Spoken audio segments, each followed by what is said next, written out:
Barbados, get up. Good morning, Barbados, good morning. Good morning to you. Good morning, morning, morning, morning. Good morning to you. Good morning, morning, Barbados, good morning. Good morning to you. Good morning, morning, Barbados, good morning. Wake up, wake up, wake up. Morning to you. Good morning to you and welcome to another Morning Barbados presentation. Great to have you in company today. Hope you've been having a good week so far, and we certainly hope that we can make your week a little better if it's not been the best.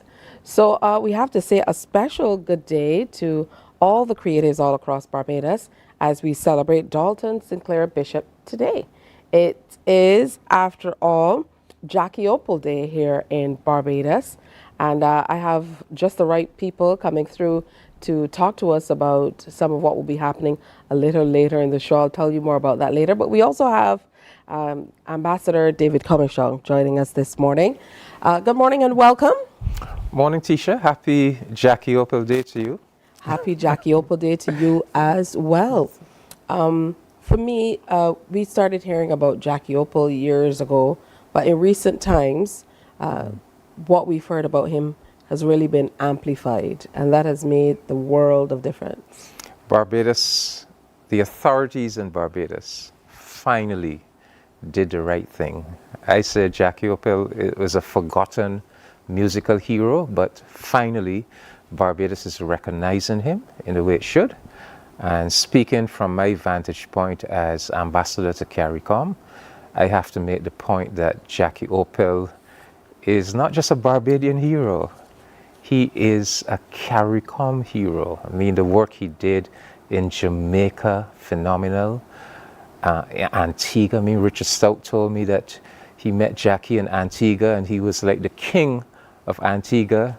He did work in Trinidad and Tobago. In fact, that pioneering spooge album that he recorded in Trinidad and Tobago. And of course, he's a hero of Barbados. So this is not just a great Barbadian man, but a great Caribbean man. Absolutely, and we've heard the kudos he's gotten from Jamaican artists, some of the major artists in Jamaica. We've heard of his work with Byron Lee and the Dragonaires, as you mentioned. He was all over the region. What was interregional travel like then, that he was able to, just a regular guy making his music, travel across the region so much back then?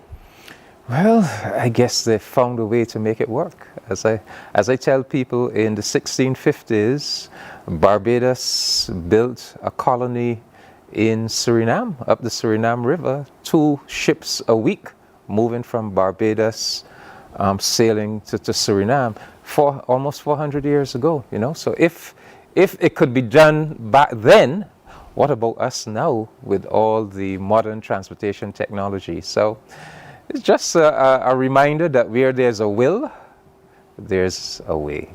Absolutely. So again, happy Jackie Opal Day to everyone. We will continue talking about him later in the show as well. We have a few people who will be coming through to share with us, Desmond Weeks and Simon Pipe. Yeah. They're going to share how the NCF is celebrating. There's a big concert today at 6 o'clock in Golden Square Freedom Park. Couldn't be a better location for Jackie Opal concert. I'll be there, and I hope to see the whole of Barbados there as we honor him. As we continue looking at spooge and enjoying and taking it forward for the next few years. Now, it's always great to catch up with you and find out what you've been up to over the last few days, literally, since you've been with us.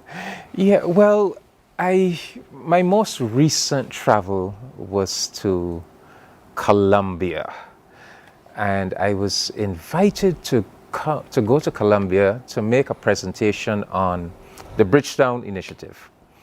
And what was this all about? Well, the Colombian government was hosting a number of progressive members of parliament from all across our hemisphere with the idea of establishing a Pan-American Congress. This would be a region-wide body of progressive parliamentarians. So it was done. It basically has been established. I was there to witness the establishment. Ultimately, I guess the Barbados government will decide whether we will be part of it. But I thought that I should let the Barbadians know about this new development, and I want to place it in the context of CARICOM's multilateral relations, particularly with this Western Hemisphere that we are a part of, because we are always looking for wider regional bodies that CARICOM countries could be a part of, so that we could have greater influence. So, for example, we are members of the Organization of American States, which brings together all of the independent countries of the Western Hemisphere. We are also members of the Community of Latin American and Caribbean States, which brings together all of the independent countries except the two North American superpowers, the United States and Canada.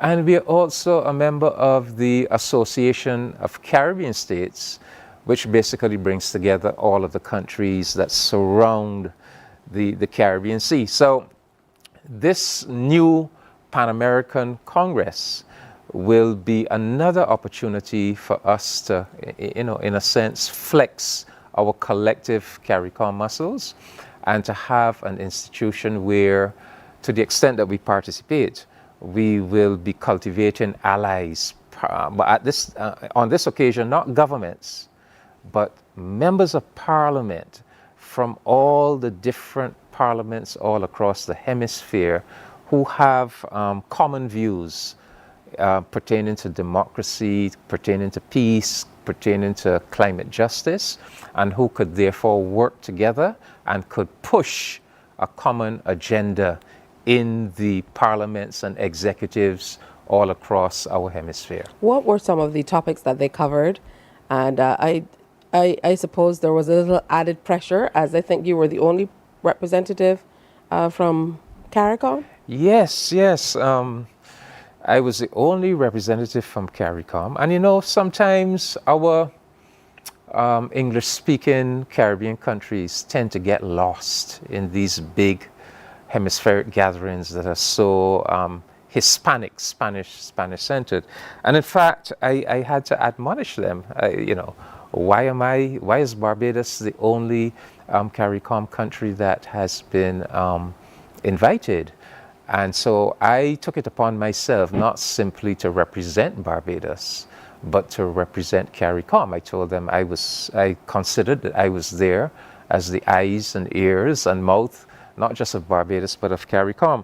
And I made a proposal to them, which was accepted, which was that every single independent country of this hemisphere should be invited to be a part of this Pan-American Congress.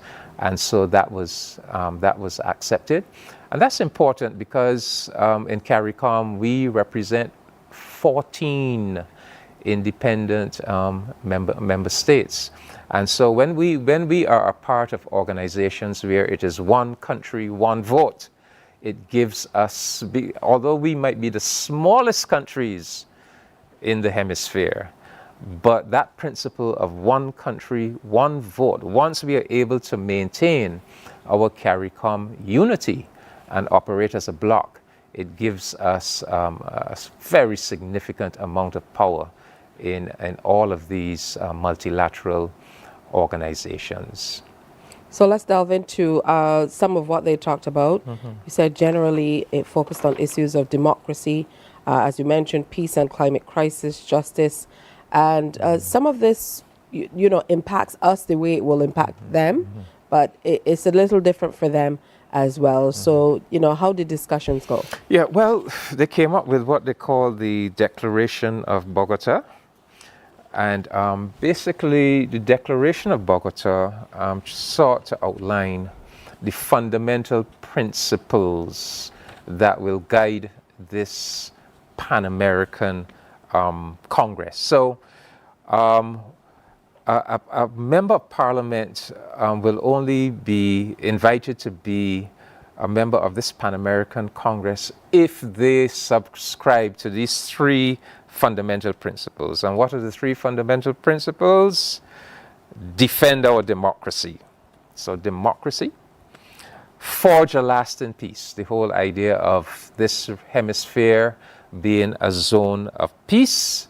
And then thirdly, deliver a just green transition. Well, that is all about the climate crisis and climate justice. So these would be the three principles underpinning this new hemispheric body. And of course, all these three principles are principles that are fundamental to Barbados and to our foreign policy. So, in fact, I think that was why Barbados was invited to come to make a presentation on the Bridgetown Initiative. So I did explain to them the Bridgetown Initiative as a homegrown Caribbean solution to the climate crisis, and that was fully accepted, and that is included in the Deliver a Just Green transition. So, as I said, Tisha, it is just it would give us another opportunity to really push our own agenda, the things that we are very committed to. So, if you talk about a zone of peace, forge a lasting peace, well, recently. In December last year, when we had that contention between Guyana and Venezuela, we saw how we were able to deploy the concept of the Caribbean being a zone of peace, and we were able, CARICOM was able to work with the community of Latin American and Caribbean states, and we were able to put together that meeting in St. Vincent at the Argyle Airport, and bring the two contending parties together, and mediate the dispute, and get them to at least agree to a process that they would follow, so that this dispute would not descend further into any form of violence or animosity. So that's part of Barbados' policy. Barbados wants this hemisphere to be a zone of peace. Democracy, well, Barbados is committed, in fact. Democracy is at the very core of the being of Barbados as an independent nation state. In fact, we have such a sterling record for electoral democracy. So, freedom, democracy, the respect for civil rights, again, that is fundamental to how we see ourselves and the kind of hemisphere we would wish to live in. Outside of that, how do the views of the other organizations that you mentioned that were part of the ACS, the ALS, even maybe CELAC and different organizations that have member states of the region, how do they align with what this body discussed? Well, the oldest of the three multilateral organizations is the OAS. And the OAS is somewhat, the advantage of the OAS is that it brings everybody to the table, including the United States of America and Canada. But the disadvantage of the OAS really is that from its very inception, it has been an American-dominated organization. So it was established in 1948, basically as an initiative of the United States of America, and it was building on a tradition of really American neocolonialism in this hemisphere. You know, the Monroe Doctrine of the United States that this hemisphere was its backyard, and it was going to control things in this hemisphere. So the OAS, so for example, it was the OAS that kicked out revolutionary Cuba, that imposed isolation on Cuba, that took this region, this hemisphere into the Cold War. And so that has been one of the defects of the OAS, an American predominance within the organization, and quite often pursuing that kind of American ideological agenda. But the advantage is that it creates a space where everybody is at the table, and we could at least talk of these differences that we might have. We at least have a space within which we could talk about these differences. CELAC, on the other hand, CELAC was developed in 2011. That's a community of Latin American and Caribbean states.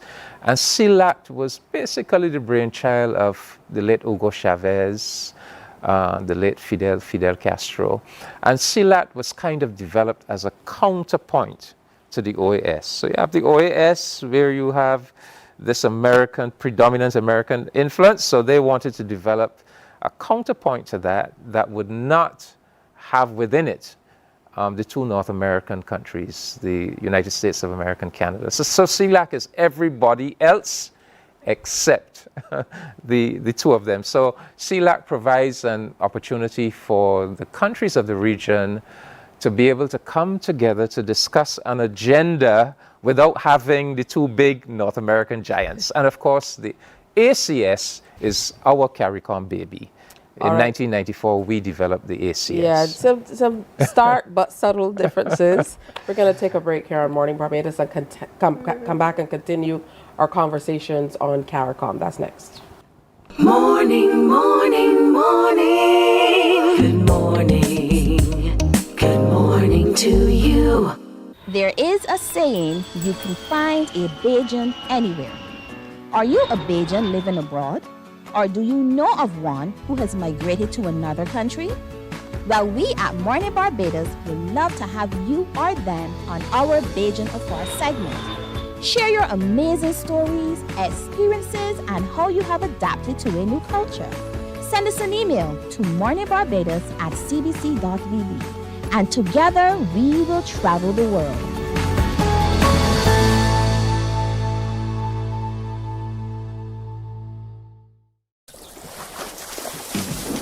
From the beautiful shores of the gem of the Caribbean, Barbados, home of the amazing Harrison's Cave, the tantalizing Oystins Bay Garden, our historic garrison, the indigenous road tennis, and the friendliest people in the world. We are 94.7 FM, the ultimate Bajan experience. My friend, you don't plan to get it? Oh, Barbados. Hey, I'm KB Clean. Join me 6 a.m. until 10 a.m. right here at 94.7, the best and ultimate Bajan experience. Morning, morning, morning. Good morning. Good morning to you.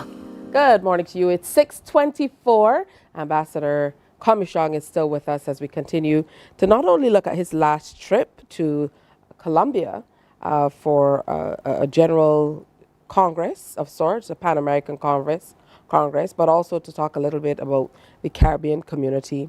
And as we continue to look at these organizations to which we're a member, and how the rubber meets the road, really, how we benefit from being a part of these organizations. Is it pretty much only a talk shop a lot of the times to be able to kind of sit and talk and come up with things, but as far as implementation is concerned, are we seeing the benefits?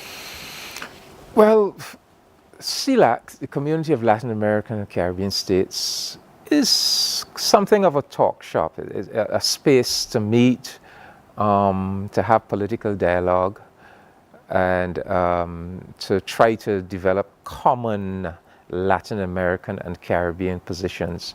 But I wouldn't be so dismissive of the idea of, you say a talk shop, we could say a space for consultation, because it's important that even though a body like CELAC may not have a secretariat, and may not have an institutional structure to actually do its own programs, but it's still important to have a space where the countries of the developing countries of this hemisphere can come together and try to work out common positions. And as I said, CELAC demonstrated its importance just December last year when it was part of that whole Argyle process of negotiating peace between Venezuela and Guyana. And CELAC was really building upon the CELAC Declaration of 2014, the Havana Declaration, declaring this region a zone of peace. But yes, you're quite right. CELAC does not have the institutional structure to actually be able to do concrete developmental programs and so forth. The OAS has that, but as I said, and really and truly, the OAS should be focusing more on concrete development programs that would benefit its members, its member states. But in recent years, the OAS really has been distracted with this kind of anti-Venezuela agenda. I mean, we're talking facts here, right? we're not being diplomatic here. The OAS has, at the behest of the United States, really has, and Canada to some extent, pursued this kind of anti-Venezuela agenda, regime change agenda, to the extent that Venezuela denounced the OAS Charter and left the OAS. Nicaragua denounced the OAS Charter and left the OAS. And as I indicated, Cuba was actually put out of the OAS many, many years ago. So that's the problem with the OAS, really and truly. It has the institutional structure. It has the headquarters in Washington, D.C. It has the structure that it could really be doing a lot more if it were not so ideologically driven.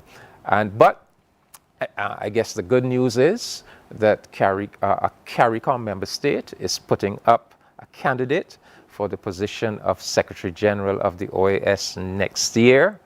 That is His Excellency Ambassador Albert Ramdien of Suriname. And if he wins, that will be the first time a CARICOM person would be Secretary General of the OAS. So we would expect that if he's in the chair, we could see a difference in direction. The other organization we have, Tisha, is the Association of Caribbean States, which is a brainchild of CARICOM. Back in the early 1990s, CARICOM had this notion that not only did we need to deepen our integration movement with a CSME, single market and single economy, but simultaneously we needed to broaden it by reaching out beyond the CARICOM states to the wider Caribbean, to Mexico, Guatemala, all the Central American states, Venezuela, Colombia, the northern South American states. In fact, all the countries that surround the 1 million square mile Caribbean Sea. So this was our brainchild. We basically set it up. The headquarters is in Trinidad and Tobago. And it is supposed to be an institution for consultation, for cooperation, for collaboration, for working together on various developmental projects pertaining to trade, transport, sustainable tourism, etc.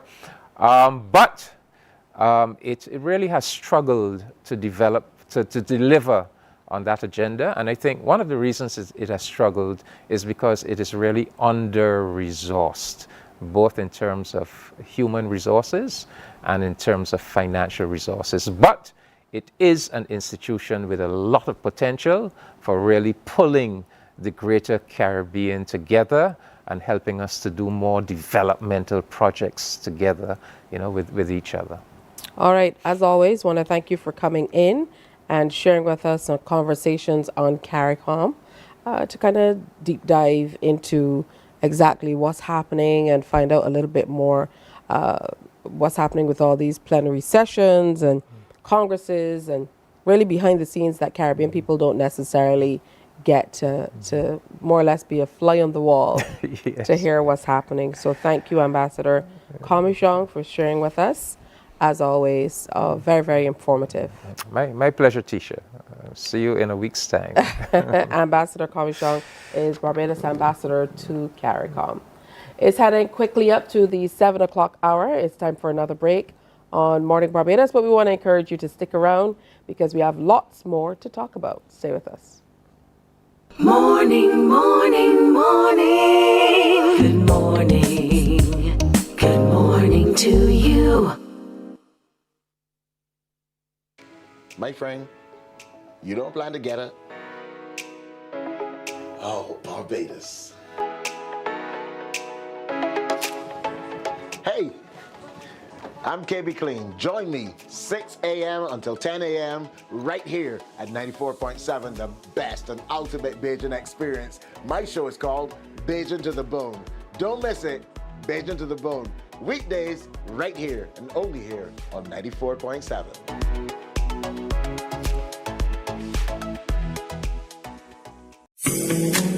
The facts say Morning Barbados reaches an audience of over 50,000 and Newsnight reaches over 56,000. It's simple. When you advertise, you're getting your message to over 50,000 of your potential customers. Make the call to CBC Sales Department today and watch your business grow. Contact us at 467-5559 or email marketing@cbc.bb. We enjoy a game of dominoes and singing karaoke. I just love cruise. When you love me just a little bit longer. You get to relax and have a drink and listen to some nice music. It's something different. It's spectacular. It's fabulous. You know, it's a different feeling altogether. I never feel so good in a party yet. Follow me to Q in the community. Morning, morning, morning. Good morning. Good morning to you. Come back to Morning Barbados. So the Barbados Water Authority is upgrading the Bridgetown Sewage Treatment Plant with support from the Green Climate Fund. And we wanted to talk a little bit about it, kind of deep dive into that as well and find out what's happening. This 3R cruise project led by the Caribbean Community Climate Change Center is really meant to transform the plant into a cutting-edge water resource recovery facility, is what we're told. So joining us to tell us more about it, we have Shelley Paris, who's project manager with the Barbados Water Authority. Good to have you with us here on Morning Barbados. And Thomas Naigebar, who is deputy head of international division with a company that's working along with the Barbados Water Authority. So welcome to both of you. Thank you. Good morning. And we are happy to have you with us this morning. I'll start with you, Shelley, for you to give us an overview of the project and why it's necessary to move toward the upgrade at this time.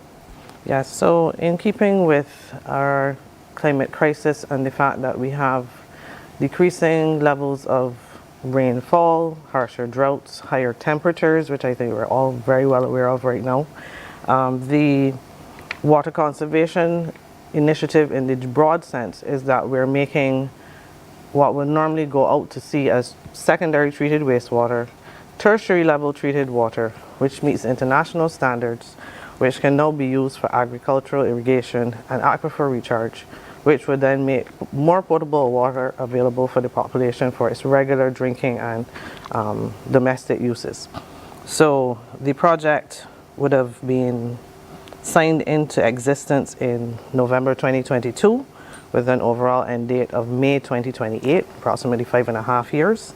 And we're approaching the halfway point in that very shortly, at which point we're, as you would know, the focus is on the upgrade of the plant, which takes into account approximately 75% of the total project costs, which are comprised of $98 million in total, comprised of an $80 million Barbados grant from the Green Climate Fund and co-financing, which is to be provided by a combination of direct input of funds from the government of Barbados as well as a loan from the CARICOM Development Fund. Those funds will then be split between the what we term co-financing activities, which is to say other companion projects that share objectives with this project and support the objectives of the implementation of this project. So, as I said, we will be upgrading the plant, and the broad project is broken down into 4 components, the first of which focuses on the plant upgrade, as well as to provide a treated wastewater pipeline to take that treated effluent to the Botanical Gardens Layers area to do, as I said, the agricultural irrigation and aquifer recharge through injection wells. And then we'll also be looking at installation of decentralized treatment wastewater systems in the Bell, Tenantry and Bailey's Alleys area in St. Michael and St. George respectively. Okay, so let's bring the company in and talk about their involvement in the entire project. Right, so the Dahlem is the name, let me make sure I got it correctly, right, out of Germany, would have been procured to provide design and supervision services for the upgrade of the treatment plant. So they're basically giving us the engineering design that facilitates converting the plant from its existing treatment process to the tertiary level. So I will let Thomas go into more detail. Okay. Yeah, I'm from Germany. I'm working for Dahlem Consulting Engineers. That is a German-based company which is now in the 3rd generation. The company was founded in 1937. We are working in the water sector, so we do water supply projects, sanitation projects, landfills, solid waste, etc. And we started here to work on this project in March. So we did we started actually with some measurement campaigns and data collections, and we did the concept or preliminary design for the BSTP upgrade, which was submitted then in end of July. Now we have some public consultation meetings, also stakeholder involvement, etc., etc. And the next step is now to start with the final or detailed design, which is then due in November. How does a design for a place like Barbados, based on our unique placement, how we're made up, and maybe other inputs, how does a design like that differ from designs for larger countries, which are totally totally different from the way we're laid out? That is a good question. Actually, it doesn't differ so much. I mean, if you compare now to European or North American design standards, in principle the same applies here. Of course, what is a little bit different is then the climatical situation, because you have, of course, then all over the year you have higher temperatures, so then the biological processes are faster, let's say, or different. But overall, that is the same standard. I mean, we apply here. Okay, now it was mentioned that you're not at the stage where there will be some level of stakeholder and public engagement. Why is this necessary at this time? Right, this is necessary because the company would have completed the preliminary detailed engineering design, and as such, especially for the environmental and social impact assessment, we need to consult with the public to have their concerns incorporated into the final detailed design stage. Things like noise, discomfort level, even the construction process, to make sure that we account for the stakeholders' interests and concerns going into the implementation, final implementation. And when will this be taking place? I understand one has taken place so far? Well, actually 2. We would have had one on Saturday in Independence Square, and then we had one last night at the St. Mary's Anglican Church. Our final consultation for this particular stage will then be taking place at the Calvary Moravian Church in Robert Street. And that will start at 6 o'clock p.m. at the church. So we are hoping that we will get as much involvement and persons coming out to find out what we're really doing and to engage with us. Speaking of involvement, what does it take personnel-wise and otherwise for Dahlem to be able to be here in Barbados on the ground for such a long time and to be involved with a project that really is on a massive scale for us, but might be, you know, on a smaller scale for larger countries for your company? What does it take to be able to have a presence here, personnel-wise, resource-wise, and otherwise? Yeah, first of all, is of course we are really proud to be part of this very challenging project, yeah, because that is really a step that is really for the next years maybe one of the most important infrastructure projects in the water sector. Yeah, so we are really proud and honored to be part of this. Yeah, this project will. I mean, we just started, so that we will follow now for the next 4 or 5 years with this project. Yeah, so next year we will start then with the procurement process. Yeah, so we have to prepare tender documents. Then we will have a period where contractors prepare their bids. We have to evaluate the technical and financial proposals, and then we have a construction period over 1.5 years. Where we supervise the construction, and then it's really the time where we have then a permanent presence here, yeah, with a resident engineer and permanent staff. At the moment we are moving in and out, so we do the design from here, but also from our head office in Essen, Germany. Yeah. All right, so what's been coming out in these meetings that you've been having? What are some of the unique things that the people whom you've reached out to are interested in? Well, there are concerns about what we're doing with the effluent or treated wastewater. And I would say, as a broader statement across the implementation of this and our South Coast upgrade that we're doing as well, the policy that governs what we're doing speaks that to the main concern: we are not going to be drinking this water.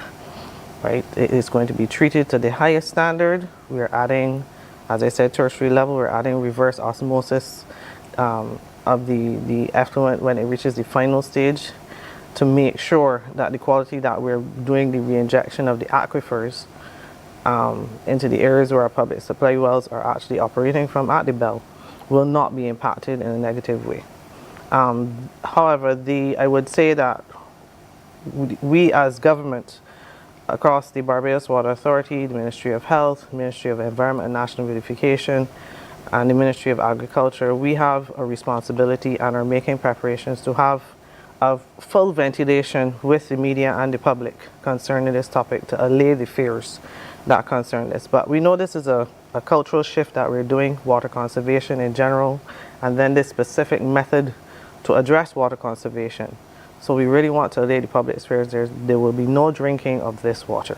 Well, I know when people think water conservation, a lot of people automatically go to potable water. Yes. So with that in mind, where does this sit in terms of, I guess, levels of importance when it comes to water conservation and comparing potable water as a water scarce labeled country to conserving water, to do all of the other things that this particular project is directed to do?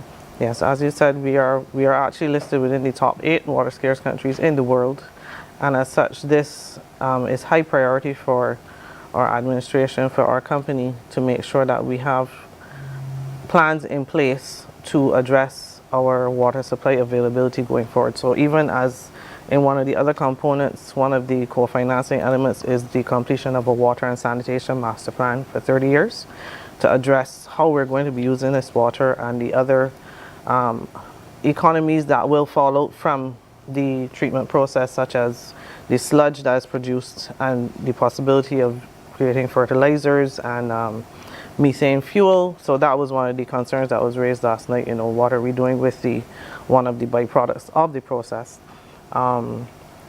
One of the other concerns was energy consumption and how we're addressing that. We are actually installing a 1 megawatt solar PV plant at the solar photovoltaic, let me be specific, at the Bell Plantation, which partners with another project that we're doing. Renewable energy drive is one of our big focus at the BWA, and as such, that is earmarked to address the power consumption that will be associated with the additional treatment processes, as well as to mitigate the greenhouse gas emissions and reduce carbon dioxide release and so on.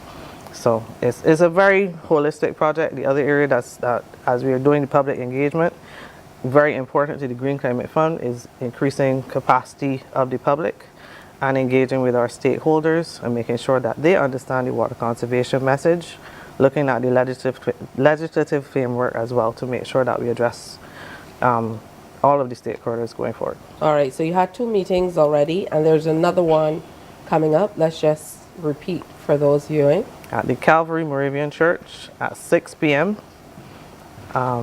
And we're hoping everyone comes out and engages with us 6 to 8. All right, this will call for a little bit of research, people. So make sure that we are on top of it so that once we get there, we can ask the questions that are really relevant to us as well. I want to thank you both for coming in and sharing with us, but the discussion doesn't end here. Coming up, we're going to continue talking about the upgrade with Dr. Elon Cadogan and Derek Beard. That is next. Thank you both. Thank you. Okay. Thank you. Thank you. Morning, morning, morning. Good morning. Good morning to you.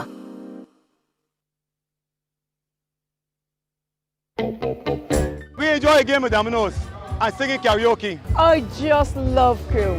When you love me just a little bit longer. You get to relax and have a drink and listen to some nice music. It's something different. It's spectacular. It's fabulous. You know, it's a different feeling altogether. I never feel so good in a party yet. Follow me to Q in the Community this Thursday. So good in a party yet. You know why? While you go about your business, we go about our business, and that is gathering the news. Stay up to date at CBC News Barbados on Facebook, Instagram, and Twitter. Get news update on radio throughout the day. And join us for the CBC News Night at 7 every night. CBC News team is on the job and bringing you the news. There is a saying, you can find a Bajan anywhere. Are you a Bajan living abroad? Or do you know of one who has migrated to another country? Well, we at Mornin Barbados would love to have you or them on our Bajan Affairs segment. Share your amazing stories, experiences, and how you have adapted to a new culture. Send us an email to morninbarbados@cbc.vb. And together we will travel the world.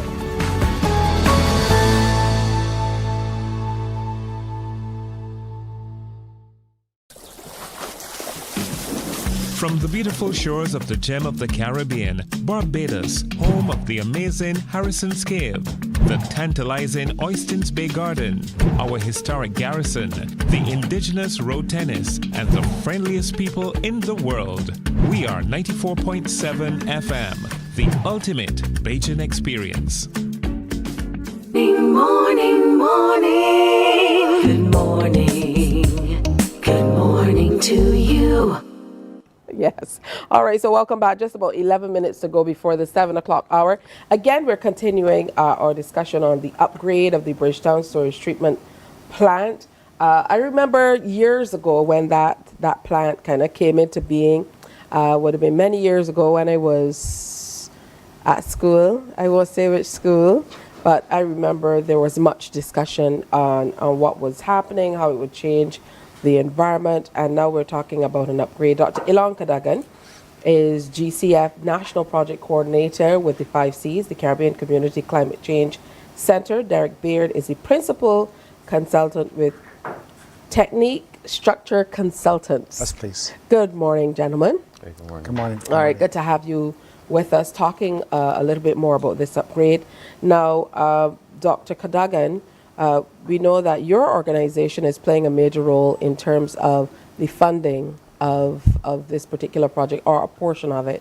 Let's talk about the importance of being able to draw on funds like this one for countries like Barbados to make these upgrades so that we can really build our capacity and remain sustainable going forward.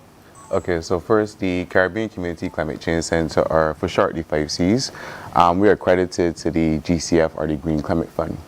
So there's another regional organization accredited, which is the Caribbean Development Bank.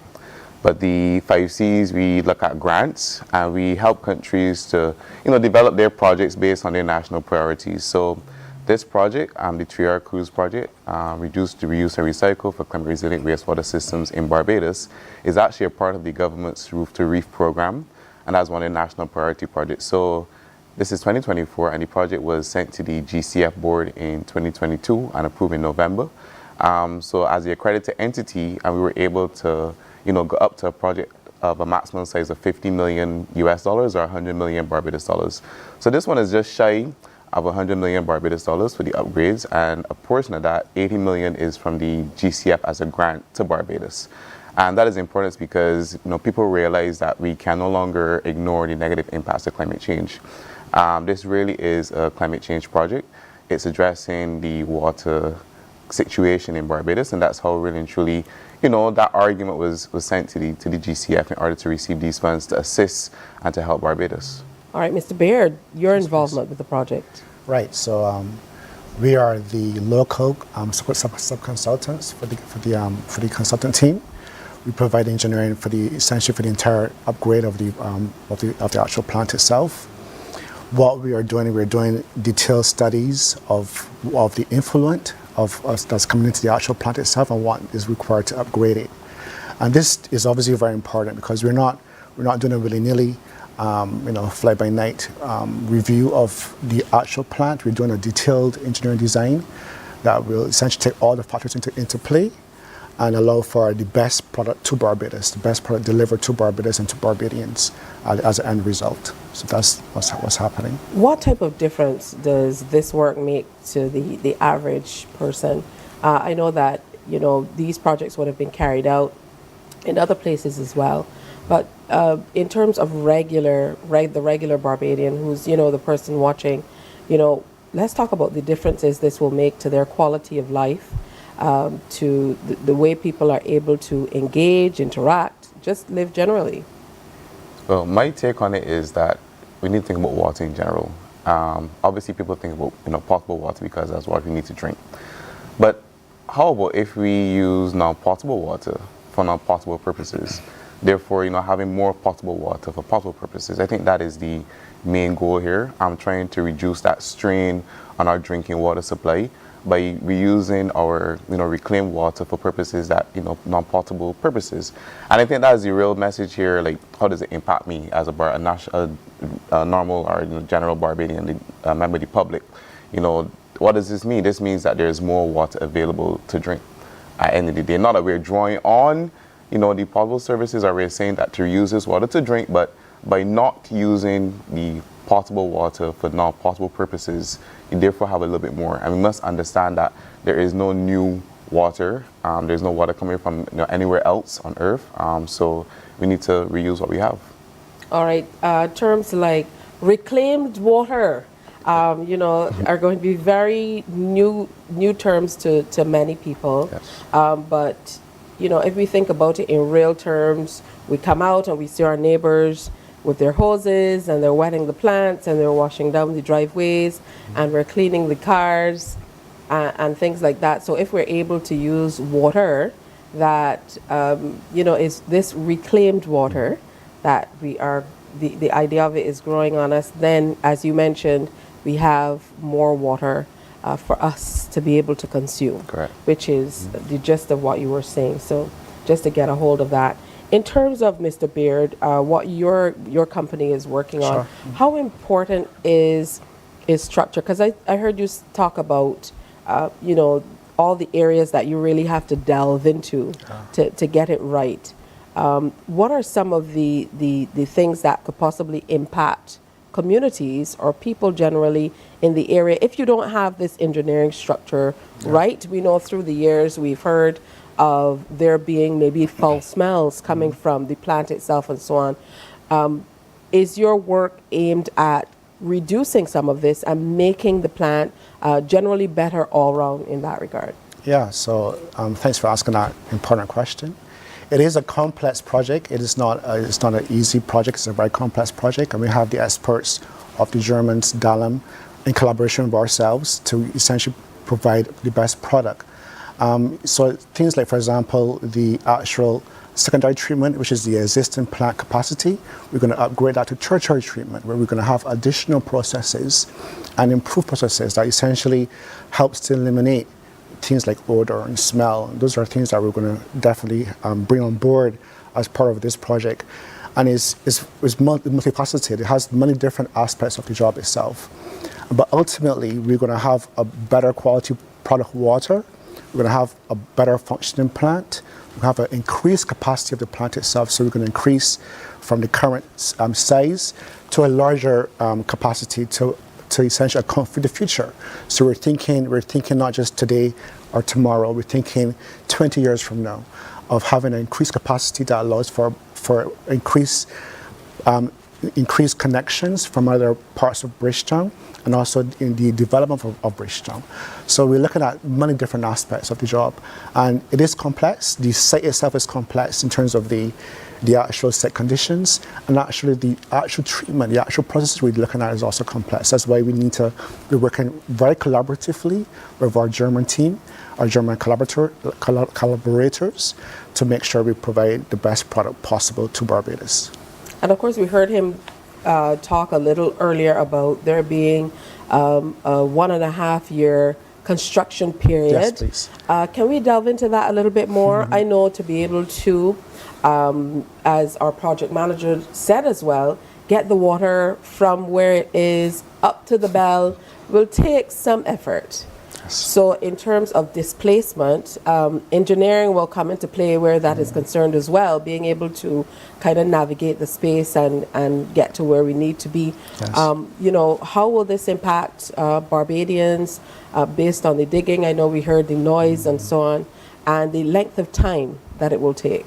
Yes, so there's a presently an ongoing study to review the actual pipeline and how the exact route that will be taken to get from the plant to botanical gardens. So that's presently ongoing, and is again being engineered to minimize and mitigate against any impact on the environment and also on the social aspect. So you don't get to work late. So there's minimal delays. Those are things that are being looked into, and again, it's being done very diligently and very deliberately to make sure that we have maximum impact, so maximum benefit with minimal impact.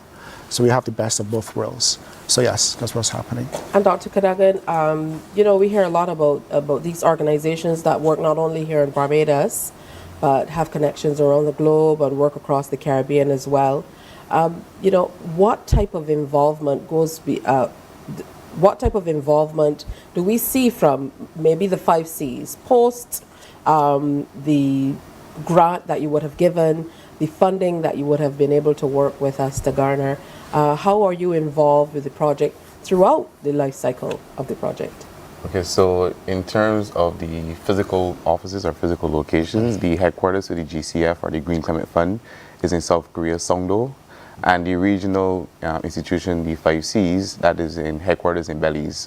And they have some very small offices based on where the need is and where the projects are approved. So for example, Barbados, this is our second GCF project. The first one was the Water Sector Resilience Nexus for Sustainability in Barbados project that focused heavily on the potable water aspect. I know this is the second large project.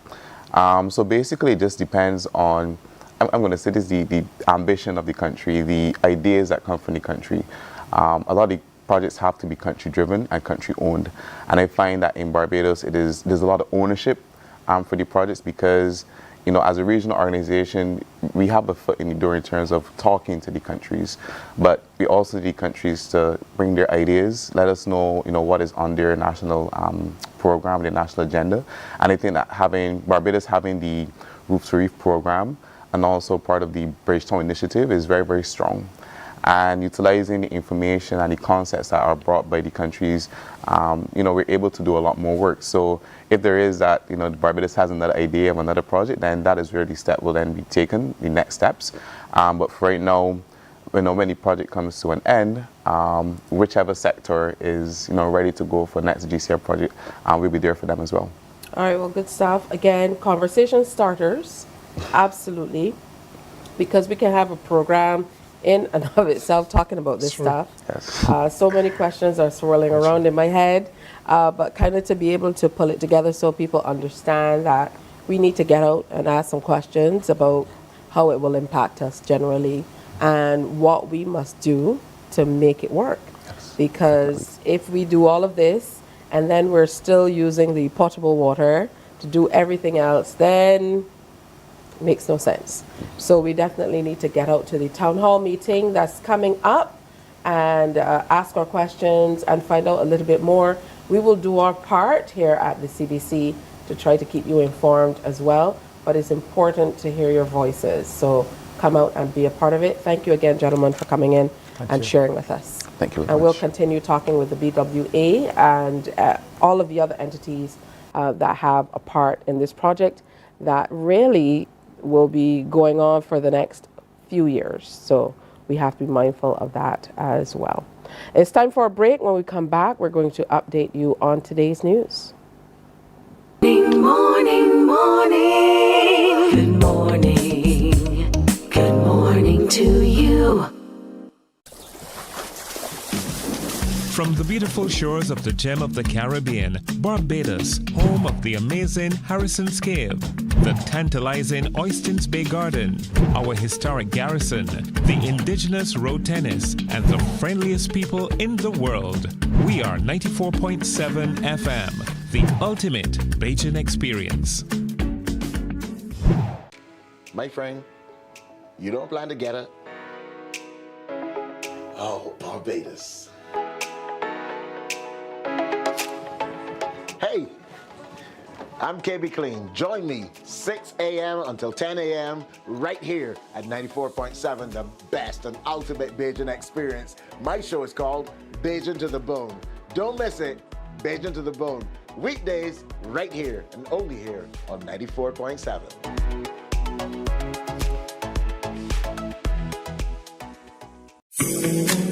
The facts say Morning Barbados reaches an audience of over 50,000 and Newsnight reaches over 56,000. It's simple. When you advertise, you're getting your message to over 50,000 of your potential customers. Make the call to CBC Sales Department today and watch your business grow. Contact us at 467-5559 or email marketing@cbc.bb.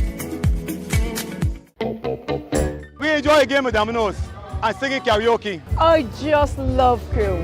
When you love me just a little bit longer. You get to relax and have a drink and listen to some nice music. It's something different. It's spectacular. It's fabulous. You know, it's a different feeling altogether.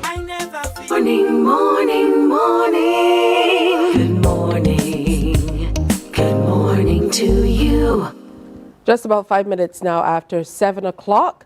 It's time for an update of the news on this August 27th. The battle lines have been drawn and over 20 chefs and mixologists are ready to compete in this year's Barbados Hotel and Tourism Association's National Culinary Competition. From the pool of 3 junior chefs, 11 senior chefs, 4 pastry chefs and 6 mixologists, 4 will be selected to compete at this year's Caribbean Hotel and Tourism Association's Taste of the Caribbean competition, which comes off in November in Miami, Florida. Rochelle Agard attended the draw at the Island Inn and filed this report. The chefs and mixologists competing in this year's Barbados Hotel and Tourism Association's National Culinary Competition have been chosen. They are looking to put their best foot forward as they also prepare to defend their title at the Caribbean Hotel and Tourism Association's Taste of the Caribbean competition. And new team manager Adrian Cumberbatch urges competitors to make wise use of their time this week to impress the judges. He, however, notes that the new management team now has to finalize the concept for the international competition to be held later this year. I now take this time to encourage each and every one of you, the competitors, to perform at your best. Bring forth your best dishes and cocktails. Finish on time. Time is very, very, very important in these competitions. I can't emphasize enough about time, but good luck to each and every one of you. BHTA's Chief Executive Officer, Ryan Ford, says this year's competition will see a slightly changed structure at Taste of the Caribbean. There will be 4 main individual competitions, namely Caribbean Chef of the Year, Caribbean Junior Chef, Caribbean Pastry Chef, and Caribbean Bartender. The scoring will become appreciate what you continuously do daily to promote our island through culinary experiences. Without you, there wouldn't be a taste or appetite for Barbados. I have always lived by and taught others under my wing that unless you take a risk, then you never had a chance to begin with. In simple terms, you're stepping forward to compete is what will give you an opportunity to grow and the opportunity to also represent your country further. Pastry chefs will be the first out the blocks at the local competition starting Wednesday, while the junior and senior chefs and mixologists go head-to-head on Thursday. Rachel Legard, CBC News. Thank you so much, Rachel. After the Democratic Labour Party's contentious annual conference resulted in police being called in and some members being barred from entering the headquarters, political analyst Peter Wickham is of the view that a number of political careers have ended. Crystal Hoyt has more. Political analyst Peter Wickham believes the highly contentious Democratic Labour Party annual conference over the weekend has brought the political careers of Dr. Ronnie Yearwood and others in his faction to a screeching halt. He says the expelled former DLP president now has limited options. I think the obvious thing to do is he can either go back to his academic career, which is not a bad move, or alternatively, he could try with a third party. My feeling is that, if Richie Haynes could not do it under the NDP, I don't see how Ronnie Yearwood could do it in an environment like this. But what is also clear is that the muscularity of the language that him and several of the others have used will make it very, very difficult for them to walk back a path towards the Democratic Labour Party. So my sense is that they have essentially blown up all the bridges between themselves and the DLP. And, essentially you've seen the termination of several bright political futures in one fell swoop, which I think is unfortunate. So I don't see a future in politics. Mr. Wickham also shared his thoughts on the shadow cabinet announced by opposition leader and DLP political leader Ralph Thorne. It's fairly clear that Ralph Thorne is trying to build a bridge to the future by imposing, one could say he's taken on board several new faces, people in Neil Marshall and so on that have never really been part of anything before.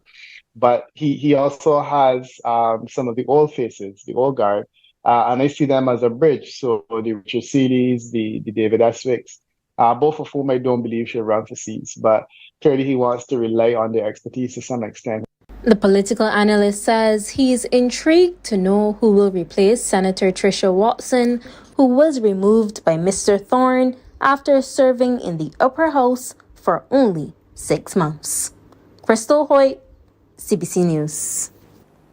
Thank you, Crystal. Early access to cash value is one of the main benefits of the Sapphire Endowment Plan. Word of this from Vice President, Product Development at the Insurance Corporation of Barbados Limited, Ian Clark. Pointed towards young professionals and called a cut above the rest. It was the center of attention during a recently held Mix and Mingle at the Deck Restaurant, Sugar Hill, Westmoreland in St. James. Our Trevor Thorpe was there. During a wide-ranging discussion, he told the audience the design of the Sapphire Plan could make it a wealth builder. The way the plan has been priced, the structure of the plan, the returns are in and above 3%. Depending on your age, obviously, because your actual premium you pay over time depends on the age at which you start, and obviously your gender, sorry guys, that we do pay more, and other health characteristics. So typically, you can earn upwards of 3% on the base plan, and upwards of 5% on the if you add a cash plus, making your overall investment return between 3 and 5% typically, which is a very competitive return over the long term. And most importantly, because it is a life insurance policy, your values are guaranteed at the end of the policy. Mr. Clark spoke of the composition of insurance coverage and gave details on endowment plans. The endowment plan is what people tend to call the creme de la creme because it adds a different benefit. It adds what we call a living benefit, whereby not only do you get your life insurance protection, not only do you have that accumulation of value in your policy, but you actually get a payout during your lifetime, should you live to the end of the term of the policy. The Vice President said the Sapphire Endowment Plan has been designed to provide optionality for a range of clients. He also said it begins with an 18-year endowment plan, which is geared towards individuals who have children who would be heading off to college or university at that time. The 25-year endowment sits in the middle of the suite.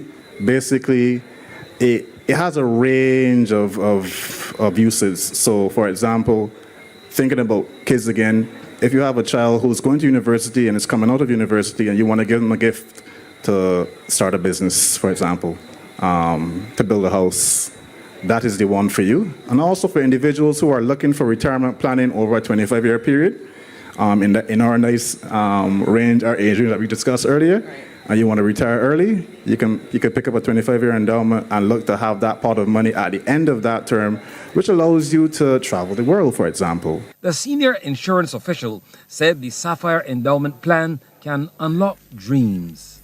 Trevor Thorpe for the Business Report. Sports. Barbados Royals are into the 2024 Women's CPL Final. They defeated Guyana Amazon Warriors by 17 runs last night to move to an unassailable 6 points with only one preliminary match remaining. Being sent into bat at the Brian Lara Cricket Academy in Trinidad, Royals women were kept to 101 for 8 of their 20 overs. Player of the match, Kiana Joseph, top scored with 19, while Erin Burns took 3 for 31. In reply, Warriors women could only muster 84 for 9. Natasha McLean got the high score of 20, while skipper Haley Matthews took 4 for 14 and Joseph 3 for 16. The results keep the defending champs undefeated. It also makes tonight's last preliminary game, Royals versus Trinbago Knight Riders, a decider for who will also qualify for Thursday's final.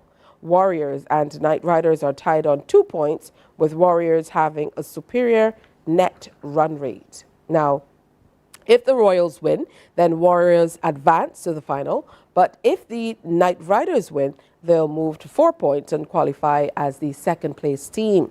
That deciding game will start at 8 o'clock this evening live on MCTV Sports Match Channel 310. It'll be right after the third and final men's T20 International between the West Indies and South Africa at the same venue, which will begin at 3 o'clock this afternoon. 14 minutes now after 7 o'clock. That's our update of the news. Remember, at 12 noon, we have Newsday coming your way here on TV8. You can also tune into our sister stations, Q100.7 FM, 94.7 FM, and 98.1 The One, for the CBC News World at 1 for all of your updates. Morning Barbados will be back after this. Morning, morning, morning. Good morning. Good morning to you. We enjoy a game of dominoes and singing karaoke. I just love crew. When you love me just a little bit longer. You get to relax and have a drink and listen to some nice music. It's something different. It's spectacular. It's fabulous. You know, it's a different feeling altogether. I never feel so good in a party yet. Follow me to Q in the Community this Thursday. So good in a party yet. You know why? While you go about your business, we go about our business, and that is gathering the news. Stay up to date at CBC News Barbados on Facebook, Instagram, and Twitter. Get news update on radio throughout the day. And join us for the CBC News Night at 7 every night. CBC News team is on the job and bringing you the news. There is a saying, you can find a Bajan anywhere. Are you a Bajan living abroad? Or do you know of one? Morning, morning, morning. Good morning. Good morning to you.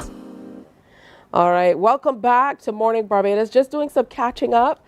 We have with us this morning Adrian Mapp, who is Mayor of the City of Plainfield, New Jersey, and organizer of the Mapp Family Worldwide Reunion. How about that?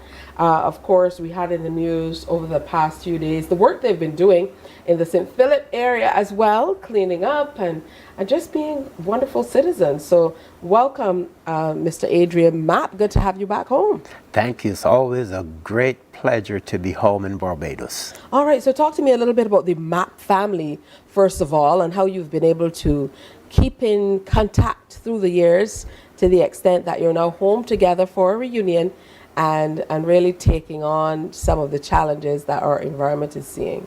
Well, the Mapp family is a very large family that has its genesis back in the 18th century on the Mapp plantation, and from there we branch out into different parts of Barbados, St. George and St. Philip and St. John, and pretty much all of the parishes in Barbados.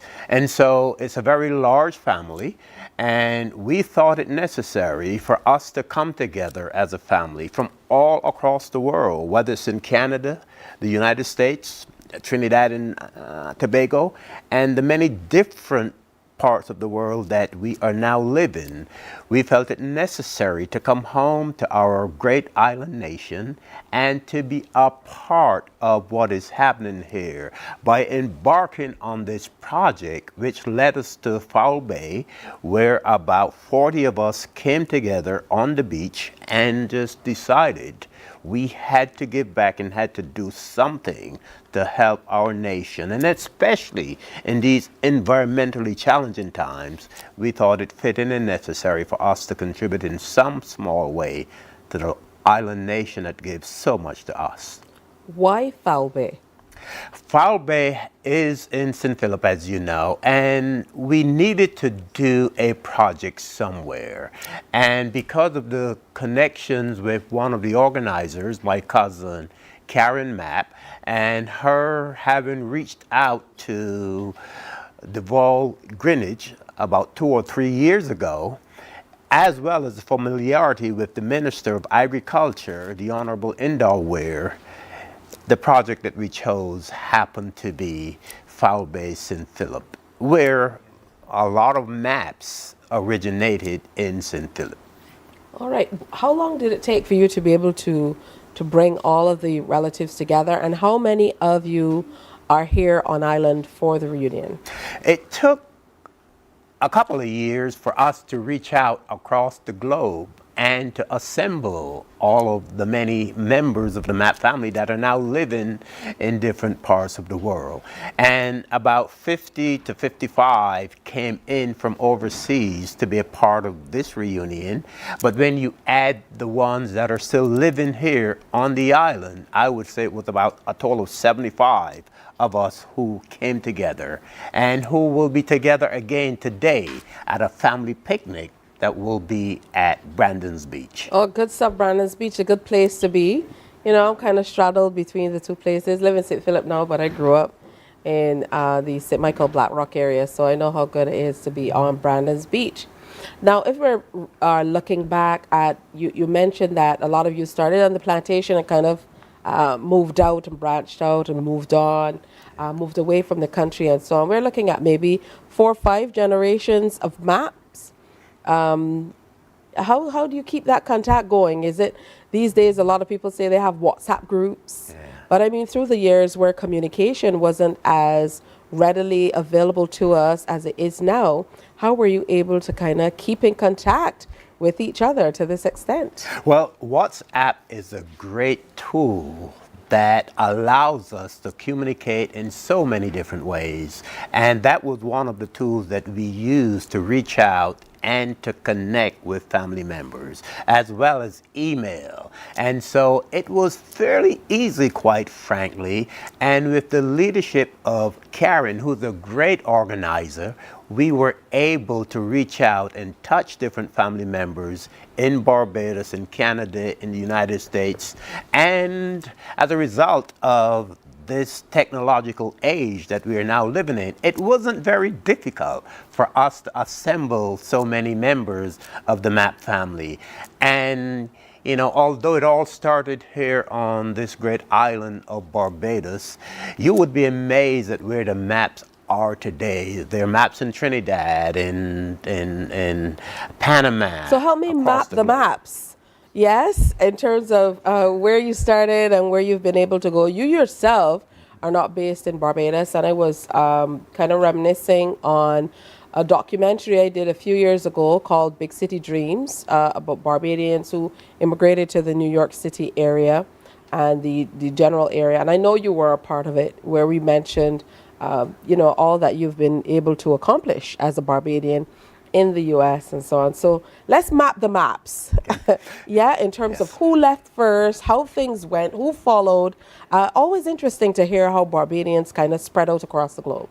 Well, I can tell you that for me personally, I am originally from Greens in St. George. My mother, Marjorie Mapp, who many know as Sissy Mapp, left Barbados back in 1967. And she went to the United States, and she worked all her life as a domestic. She sacrificed greatly in order to make a better life for her kids.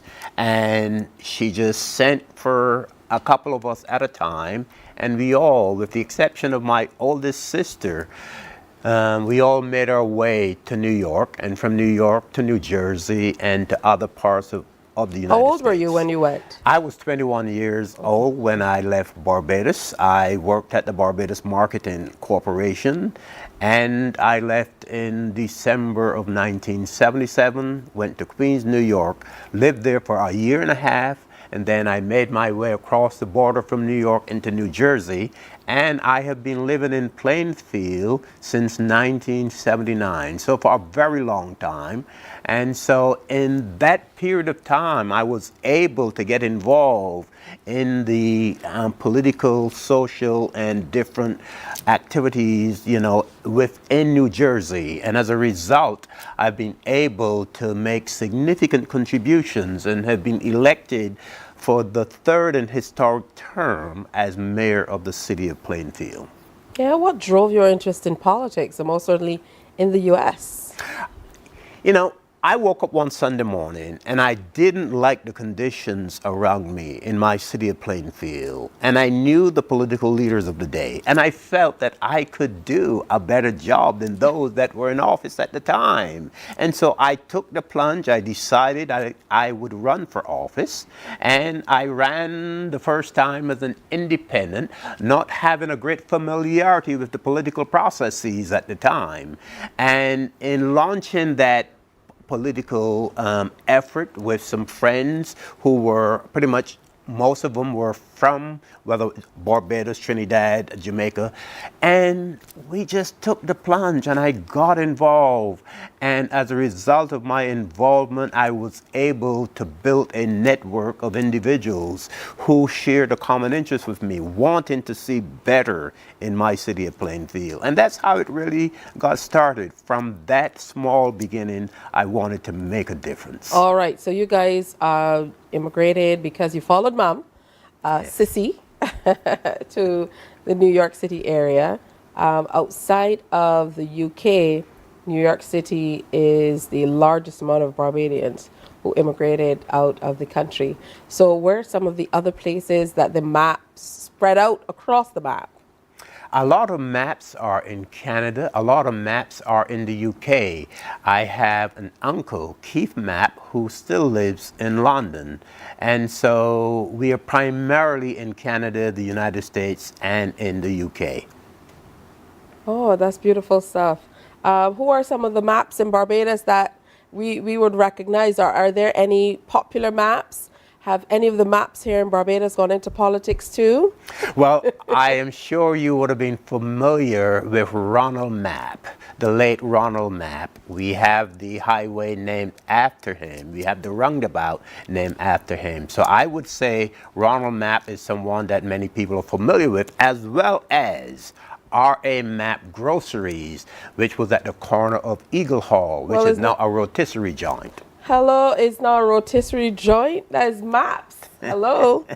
I mean, the name says it all. Yes, all right, indeed. so make the connection. What's your relation to Ronald Mapp, as in from the roundabout here on the highway, the highway, and then what's the relation?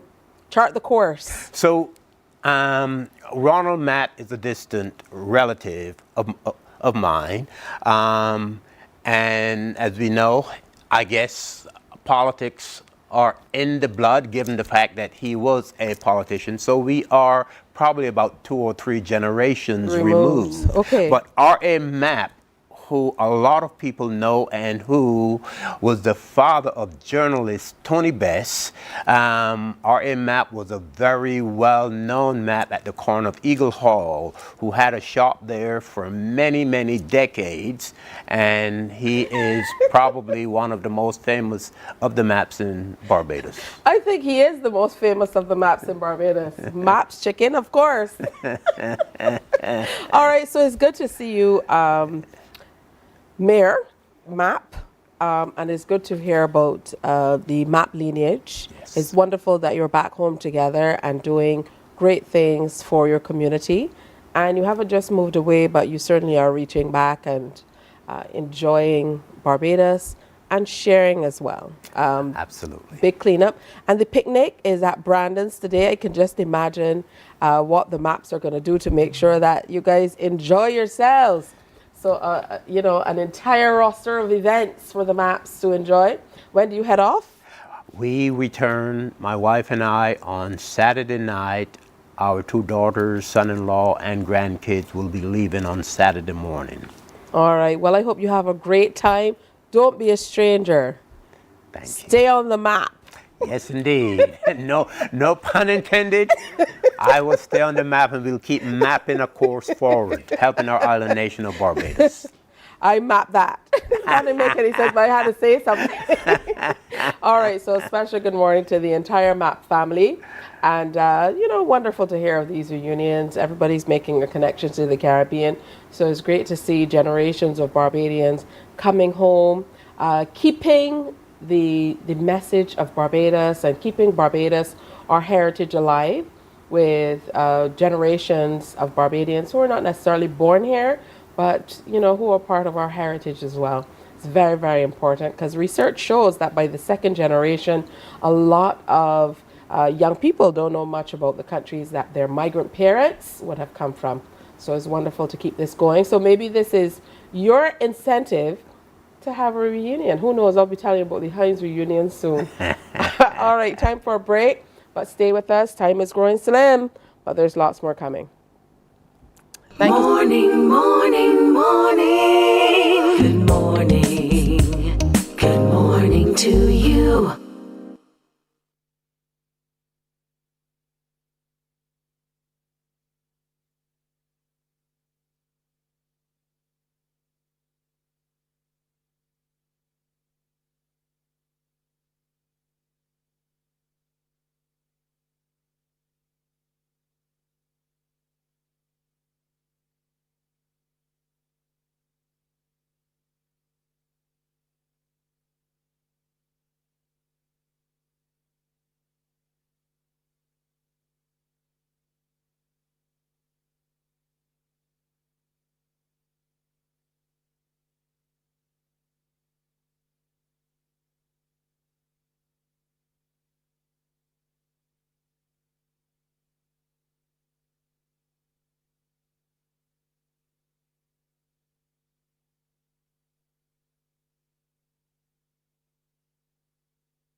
Some ask, what makes Barbados so special? We at Mornin Barbados say it's you, our exceptional youth. You are talented, resilient, and inspirational. You are the epitome of the Barbadian spirit, testing the boundaries of your creativity. If you are an entrepreneur, artist, baker, designer, author, or have done anything you think should be highlighted, email us at morninbarbados@cbc.bb. Let us show the world our exceptional Bajan youth. There is a saying, you can find a Bajan anywhere. Are you a Bajan living abroad? Or do you know of one who has migrated to another country? Well, we at Mornin Barbados would love to have you or them on our Bajan Afar segment. Share your amazing stories, experiences, and how you have adapted to a new culture. Send us an email to morninbarbados@cbc.bb, and together we will travel the world. Morning, morning. There is Good morning. Good morning to you. So for quite some time now, we've been telling you all about the Mr. Executive Interschool Business and Gentleman Challenge 2024. And the competition came off last weekend. And we have the top 3 joining us in studio this morning, along with founder and coordinator of the Mr. Executive Challenge, Mr. Cumberbatch. Good morning, gentlemen. Good morning. Good morning. All right, they definitely came to show out. And they showed up today. That's So right. again, congratulations to all of you. Thank you. All right, so let's give the rundown. Sean Seals is the winner of Mr. Executive 2024. Yes, please. First runner-up is Kadeem Beckles Yes, please. and Raquelme Applewhite. You took the second runner-up spot. Again, congratulations to all of you. I know you put a great deal of work and effort in. And I really appreciate that you guys showed up in your suits this morning. Right. Ready for business. Looking like executives. Absolutely. I know you must be happy and relieved to be at this place. Usually we would say at the end, but really this is the beginning. You know, yes, beginning of many things for these young men. And I was touched to see how the program went. The support was excellent. And, you know, I know you mentioned support, teacher. I must only now highlight some sponsors because there's so many that we don't often get the chance to list them. Yeah. But I thought today I would need to do that. So if I look down a bit, it's because I want to make sure I don't forget anybody. So let's start with the ministries, the Ministry of Energy and Business, the Ministry of Youth, Sport and Community Empowerment, the Ministry of Education, Technological and Vocational Training, Correlation's Ministry, in the Attorney General's Office through the National Peace Program. We had our platinum sponsor, CBC, the Barbados Entrepreneurship Foundation, Babisco Limited, Affinity Plus, Credit Union Limited, Barbados Workers Union, the Export Barbados, Creative Junction Inc., Spectrum Innovations, Cooperative General Insurance, LESC, Massey Stores, CBC TVA, of course, Starcom, Dynamic Color, Nation Publishing, the Security Hub International Inc., Seabreeze Hotel, Sandals Hotel, DK Media, DB Productions, CS Pharmacy, Bionic Shop, Empowers Kaimal, Jose y Jose, Group of Companies, Wow Displays, Williams Equipment, CKE Security Services Inc., Floor Barbados, Ticketlinks.com, and a special family called the Jackman's Family.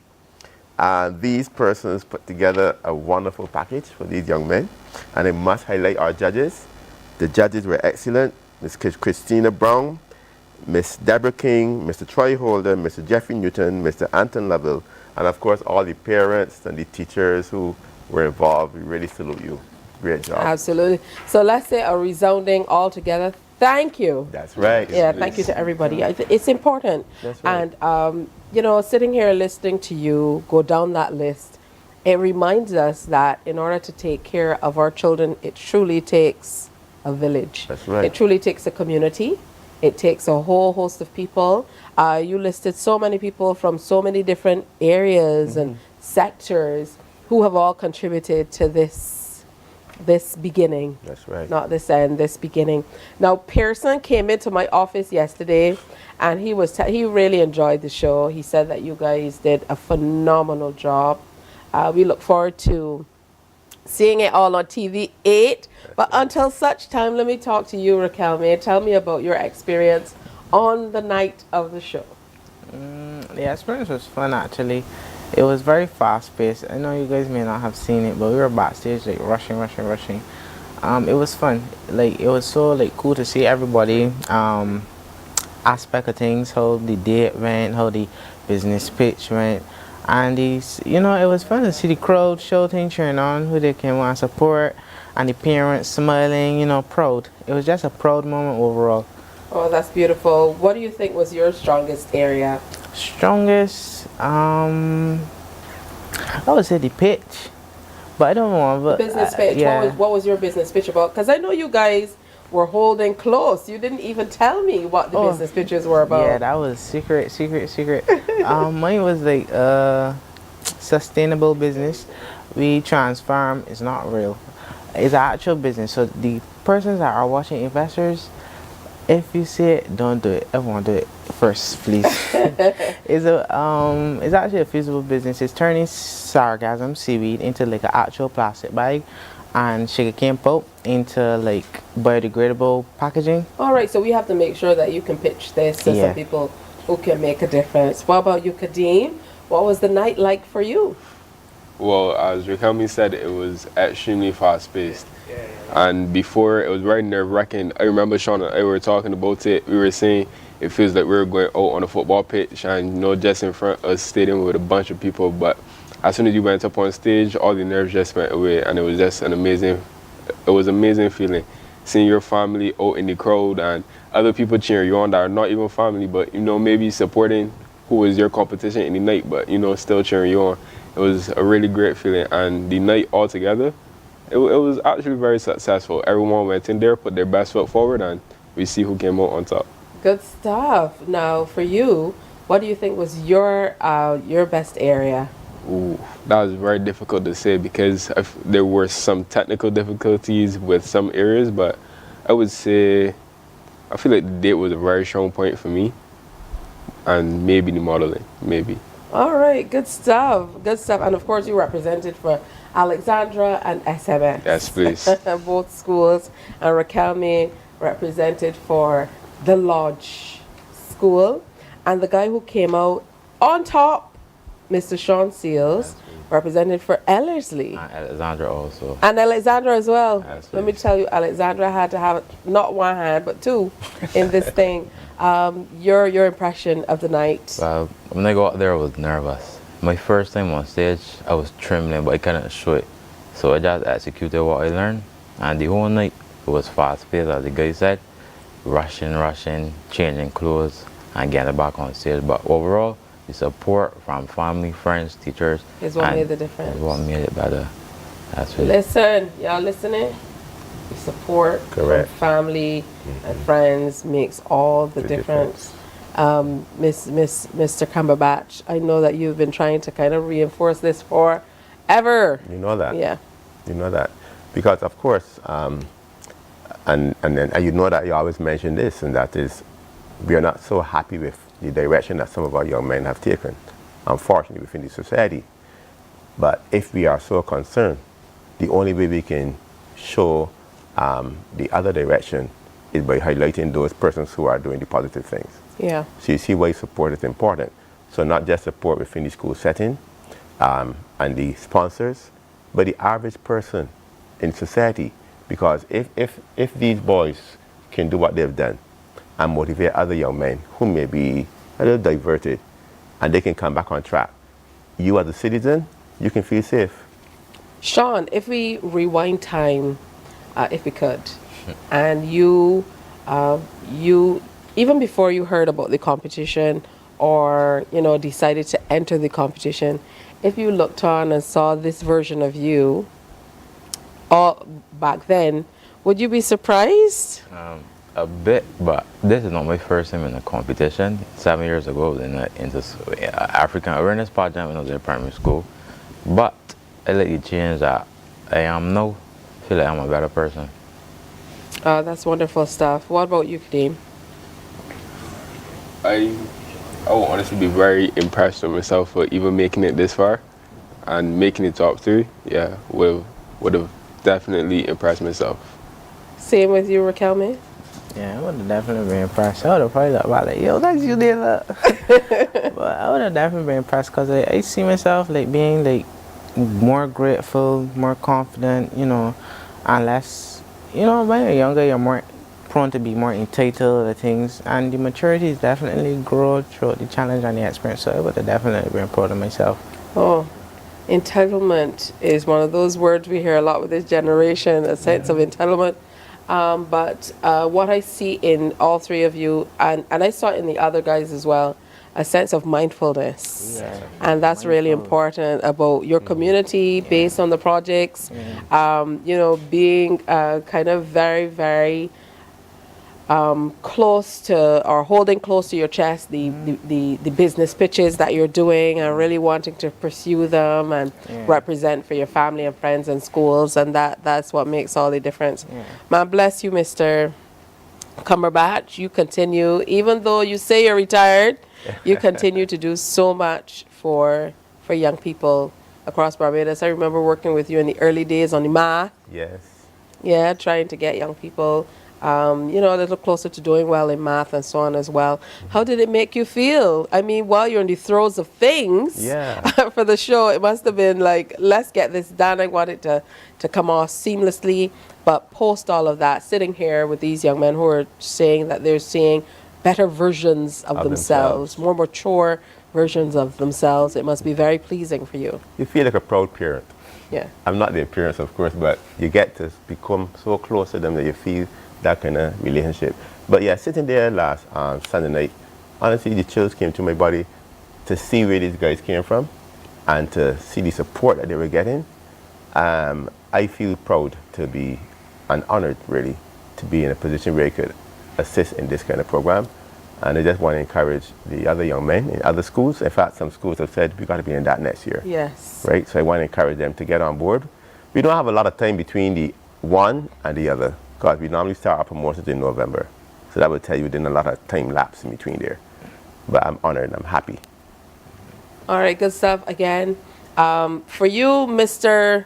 Executive, for 2024, what do you hope to accomplish over the year of your tenure? Well, right now, I want to go to UE and study accounts and finance, and hopefully get my master's in accounting and finance, and then from there start to work. I also want to promote community leadership also. Yeah, in what way? And why community leadership? Like, in terms of my project inspired me to continue promoting a healthy lifestyle. So even doing fun walks, sponsor walks, that's what we'll be doing. Yeah, what about you, Kadeem? Well, I am still in sixth form, going into upper sixth right now at SMS. But what I would say is, as Sean said, for the community project, I aspire to continue doing stuff like that in the future. I'm very, very big on fitness. So even my CEO business pitch has something to do with fitness. So I just see myself continuing either doing Soca Step or just getting people moving in some way or fashion, whether it be fun walks, you know, working with Sean with fun walks, or the same Soca Step that I work with right now. Love that. Talking about working together. What about you, Raquel? You know, we have to get this pitch heard. But outside of that, yeah, what are you working toward? Well, I'm doing upper six now. Kate hurt me up, but we bounce back. You can't stop me. So upper six, definitely community project. As you said, it takes a village to raise a child, and I dealt with children, and that really showed me I want to be a part of the village as well. And it starts from, you know, young, we more so be at school rather than home, and you know, at school is rub off more on children. So I think it's definitely dealing with the community. I'm a graphic designer, so definitely in my business for sure. Yeah, and definitely promoting the challenge. I mean, although you know, the challenge needs to be promoted, because I sit in rooms that I could not imagine sitting in, spoke to people that I could not imagine speaking with, and met some amazing people. Look, I'm sitting here today. Yeah. Oh, that's sweet. Truly a gentleman. How about that? But this truly has been a really great show. And you know, I look forward to seeing the involvement of a lot more of the schools, as you mentioned, for them to be able to realize who they are, because a lot of the times this is us kind of amplifying who you already are, what you have in you, and just facilitating you getting there maybe a little more quickly. Because as you sit here, I can see the maturity in you as maybe young men, as in mid early 20s, more so than teens. That's right. Than we're seeing. So it really helps you to be able to get to that place a little quicker with the levels of support that you've seen. So overall for you, for the show this time around, Mr. Cumberbatch? Great job. Really proud. I'm looking forward to next year. And I'm happy to say that practically all the sponsors are committed because they see value in this. But we just want to encourage parents, students, everybody. This is something that Barbados needs to know about. And I commend the media. CBC have done a wonderful job. People outside have told me that. The promotion, right? We had other media houses as well, and I give them thanks. But I think this year we had some really great promotion. And I really want to say thank you to everybody and look forward to next year. And we look forward to seeing it on TV8 because we've been kind of doing the lead up to. The 2023 is what it's showing currently. Yes. So later on, you're gonna get a closer, chance you'll to get a chance to see the 2024. All right, and we look forward to that. All right, so don't be strangers, guys. I look forward to hearing these business pitches. I want to hear more about the community projects. And take it a step further when you do them this time. Reach out to the editors of the media houses. Use your titles. Say, you know, I'm first, second winner of the Mr. Executive Challenge. And we're carrying on the project from the competition. And we'd like a little coverage so that more people know all about it. You just gotta look at all drills. You gotta look at all five. All five straight now. Because like, everybody was worthy. Like, literally, all five. Yeah, Morgan Eversley and Javier Blaze. Morgan from the St. Anne School, Javier from the Island School. Unfortunately, they aren't here with us today, but any of them could have been sitting here. All right, because they all did a marvelous job. So to those boys and those parents and their team, congrats again, and keep up the good work. All right, good stuff. Congrats, guys, for the runners-up, for the winner, all of you. Fantastic work. Thank you. All right, and when you see them, make them miserable. Say, I saw you in Mornin Barbados. I saw you in the challenge, all of that stuff. And make sure that we continue to amplify all the work they're doing. All right, time for another break. When we come back, it is Jackie Opal Day today. And we're going to tell you all about a big concert coming up later today. We have Simon Pipe coming through. I'm not sure if he's here. Yes, he is. Simon Pipe is in the house. And Desmond Weeks is here as well. Stay with us. Morning, morning, morning. Good morning. Good morning to you. There is a saying, you can find a Bajan anywhere. Are you a Bajan living abroad? Or do you know of one who has migrated to another country? Well, we at Mornin Barbados would love to have you or them on our Bajan Afar segment. Share your amazing stories, experiences, and how you have adapted to a new culture. Send us an email to morninbarbados@cbc.vb, and together we will travel the world.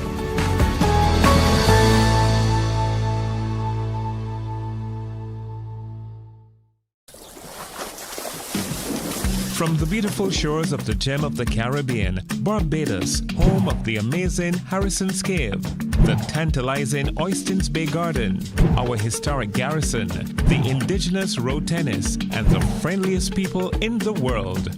We are 94.7 FM, the ultimate Bajan experience. My friend, you don't plan to get it? Oh, Barbados.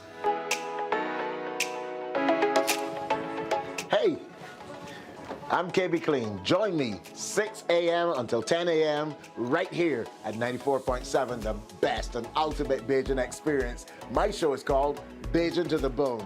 Don't miss it, Bajan to the Bone. Weekdays right here and only here on 94.7.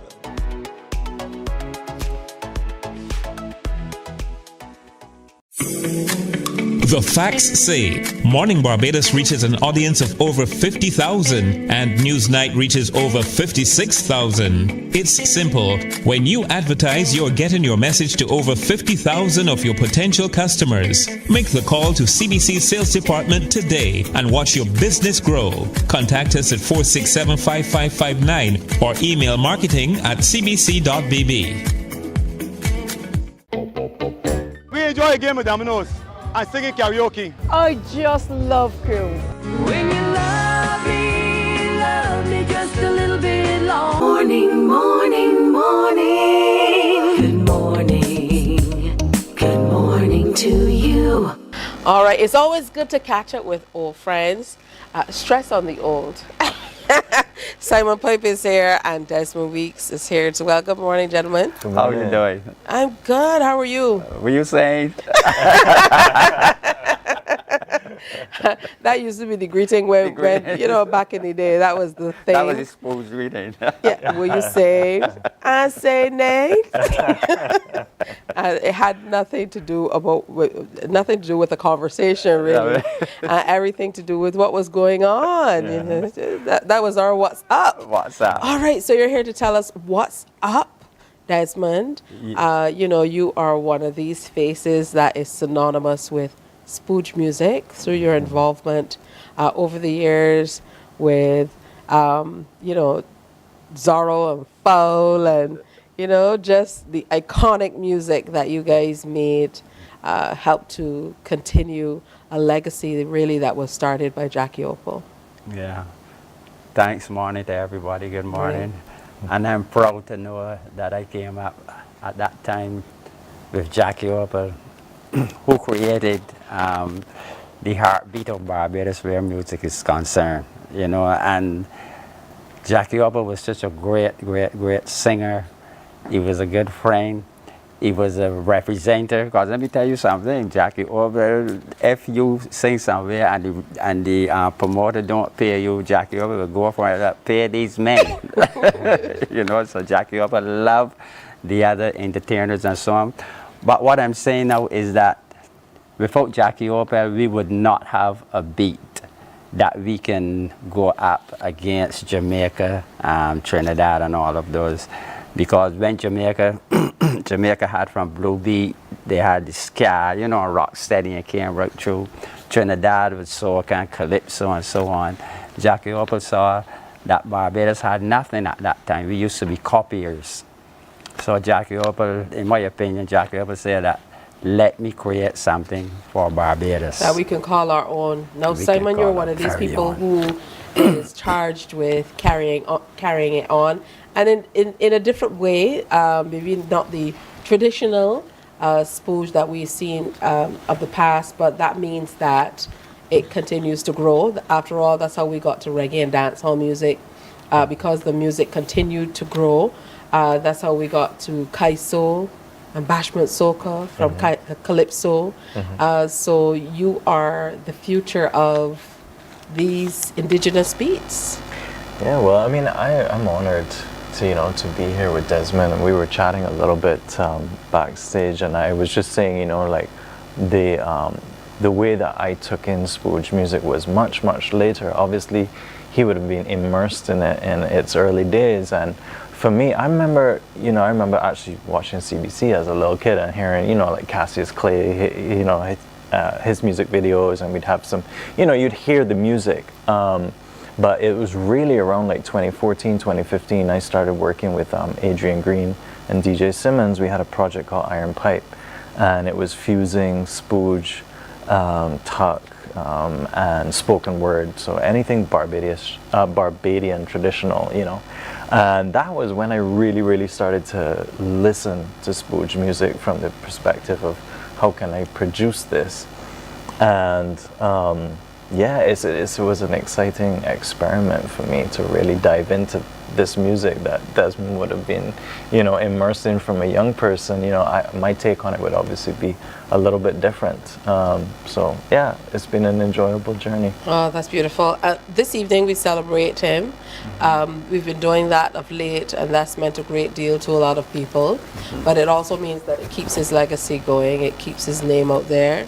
to be able to celebrate Jackie Opal in this way with a free concert tonight. It must mean a great deal to you, Desmond.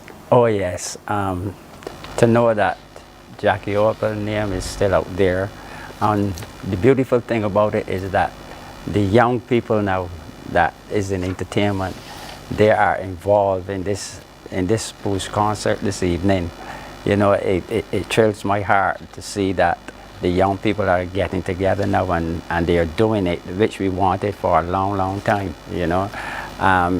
There's so many distractions in music now, and when you can get the younger people still coming in to support this kind of venture, you know that something really happening and the younger people are gravitating to it. It's true. Simon, is it more difficult to kind of reinterpret older music or to make new one, or are they just very different? You know, I don't find it difficult to reinterpret, but I'm so cognizant of the fact that this is our baby, and I don't want to make any mistakes with it. So I think when I'm playing with these rhythms and so on, I'm always like, how do I honor where this came from, while still bringing something modern to it? Yeah, so. I can't wait to hear Simon trying to get the words of you come here to drink milk or you come here to count cows. Of course, even that, you start talking about that and it brings back all types of memories. Everybody has a story because everybody sings their own words. When we were, selecting the songs that we were going to be performing and getting ready for rehearsals, I sat down with Anthony Lohar and Chris Allman. We were doing a little bit of work on it, and I said, how did these guys do this? They're coming in on the 7th beat, words are changing in each chorus, and so Desmond and I were chatting backstage just now, and he was like, oh yeah, it was all one take. We just went in the studio and recorded in one go, which is obviously so different from how we do things now. So but the energy is just incredible. All right, so Simon, are you actually going to be on stage tonight? Yes, I will. Yeah, I'm performing with my friend DJ Simmons. So sweet. Yes, I look forward to that.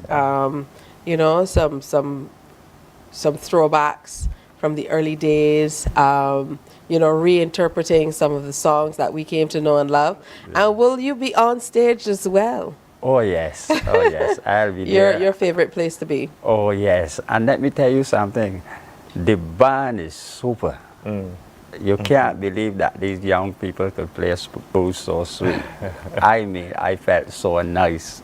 I enjoyed what I do. I mean, I always enjoy being on stage. Yeah. But this is special for me because when you see the younger people and they're bringing their energy to it, you know, it is out of this world. I can't even explain how it is. Well, let me just tell you, Desmond, you helped me to learn the books of the Bible. Hey, the experience is going to be an incredible one. It is on tonight, the best of Barbadian talent with live performances from Mike Grosvenor, Wendy Allen, Colin Spencer, Desmond Weeks, of course. Ishaka is going to be there. Bit, your guy Simon Pite, Keisha Christian, Romaro Graves, Mickey D, Alex Cage, Shadia Marshall, Jamal Slocum, Adrian Clark, Edwin Yearwood, and our favorite guy, and more will be there. The Jackie Opal free concert at Golden Square Freedom Park tonight. It starts at 6 o'clock. If you can't get home and get back, go and enjoy it and then head home. Miss this and blame yourself. Yeah? Thank you guys for coming in. I'll be the one shouting from the back at the top of my lungs and trying to sing the songs. I don't know the lyrics, so a lot of it, but I mumble through.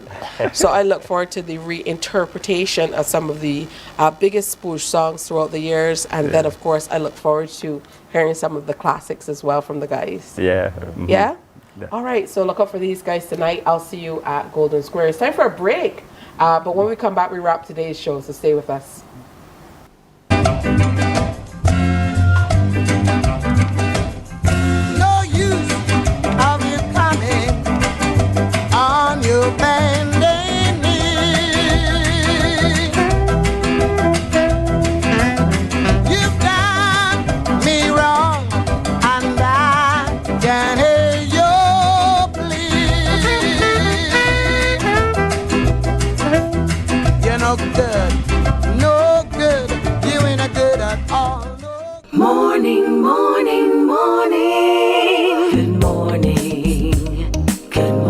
morning to you. We enjoy a game of dominoes and singing karaoke. I just love Crew. When you love me just a little bit longer. You get to relax and have a drink and listen to some nice music. It's something different. It's spectacular. It's fabulous. You know, it's a different feeling altogether.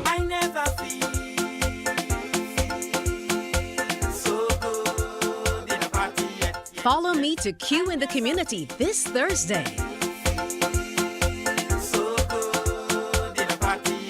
You know why? While you go about your business, we go about our business, and that is gathering the news. Stay up to date at CBC News Barbados on Facebook, Instagram, and Twitter. Get news update on radio throughout the day. And join us for the CBC News Night at 7 every night. CBC News team is on the job and bringing you the news. Morning, morning, morning. Good morning. Good morning to you. All right, well, that's it from us for today. I know a fella used to say, strike up the band. We're going, oh, he was very dramatic, though. I have to say, it's very special good morning to Doug Hoyt. Again, have a great Jackie Opal day today. Come on down to the concert, all right? Tomorrow, we're talking HR with Hermad, as we often do. We're going to tell you about the BCC's Orientation and Principles Barbecue. That is coming up. Plus, Doc Talk with Dr. John Barker. And we're going to share more about the DEM summer event called High Winds, Rough Seas. That sounds like a spooge song, right? High Winds, Rough Seas. All right, I'm going to continue talking with the guys, but here's where we say goodbye. So thanks for viewing today, and I'll see you, God willing, tomorrow. Bye-bye. Wake up, wake up, wake up, wake up.